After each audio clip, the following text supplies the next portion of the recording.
இன்று ஒரு தகவல் நேயர்களே, இன்று மெயினாக பார்த்தோம்னா 3 ஏடிஎம்கே எம்எல்ஏஸ் ரிசைன் பண்ணிவிட்டு டிவிகேல ஜாயின் பண்ணிட்டாங்க.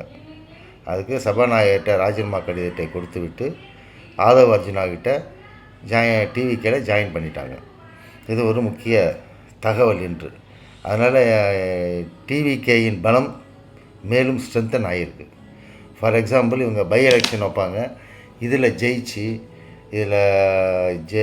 வந்தாங்கன்னா இதில் அதுக்கப்புறம் இவங்க டிவிகேல ஜாயின் பண்ணி அதுக்கப்புறம் வேறு என்ன டிசைட் பண்ணுறாங்கன்னு ஒரு அமைச்சராகவோ என்னவோ அவங்க ஃபர்தராக வர்றதுக்கு சான்சஸ் ஆர் தேர்.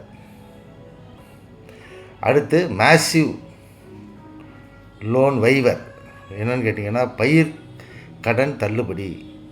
அதை விஜய் முன்னாடியே சொல்லிக்கிட்டு இருந்தார். அதாவது பெரிய விவசாயிகளுக்கு ஒரு மாதிரியும் சிறிய விவசாயிகளுக்கு ஒரு மாதிரியும் அப்படின்னு சொல்லியிருந்தார். சிறிய விவசாயிகளுக்கு முழுவதுமாக தள்ளுபடி செய்கிற மாதிரியும், பெரிய விவசாயிகளுக்கு ஒரு பர்சன்டேஜ் ஒரு ஸ்லாப் ரேட்டு மாதிரி கொடுக்குற மாதிரியும் சொல்லியிருந்தார்.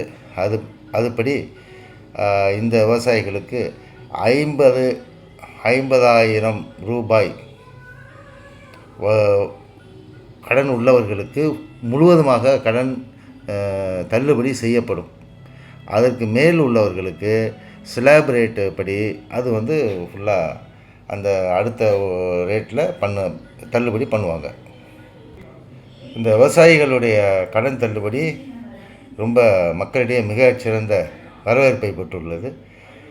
பார்க்கலாம் இது எப்படி ஃபர்தராக கன்னியாகுதுன்னு பார்ப்போம். நம்ம அடுத்து திரைப்படம்னு வந்தோம்னா, இது வரைக்கும் பார்த்திங்கன்னா ஒன்லி புதுப்படம் வரும்போது 4 காட்சிகள் மட்டும்தான் திரையிடுவாங்க, அதுக்கு மேலே பண்ண மாட்டாங்க.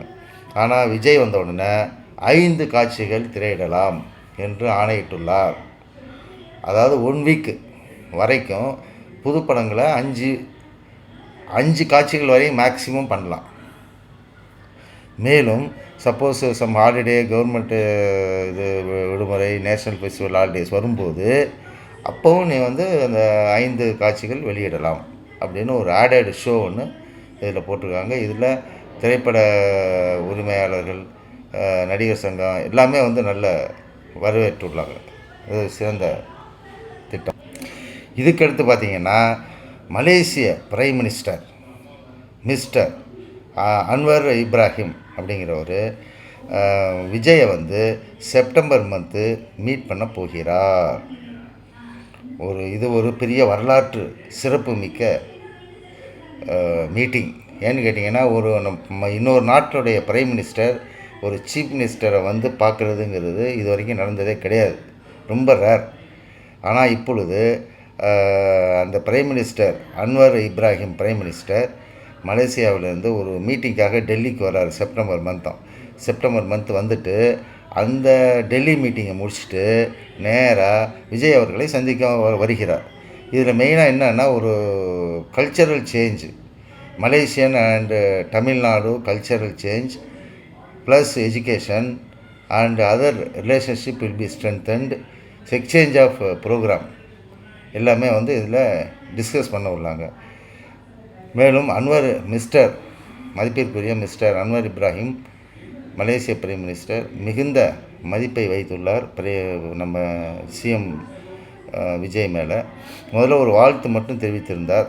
அதுக்கப்புறம் இப்போ நேராகவே விஜய் அவர்களை பார்ப்பதற்கு முடிவு செய்துள்ளார். இதுதான் இப்போ உள்ள முக்கிய செய்திகள். தேங்க்யூ வெரி மச் நேயர்களே. ப்ளஸ் நான் உங்களுடைய ஆதரவை எதிர்பார்க்கிறேன். மேலும் அடுத்தடுத்த செய்திகளை தரும்போது நீங்கள் அந்த மாதிரி ஒரு ஆதரவு கொடுத்தீங்கன்னா எனக்கும் ஒரு உற்சாகமாக இருக்கும். தேங்க்யூ நேயர்களே.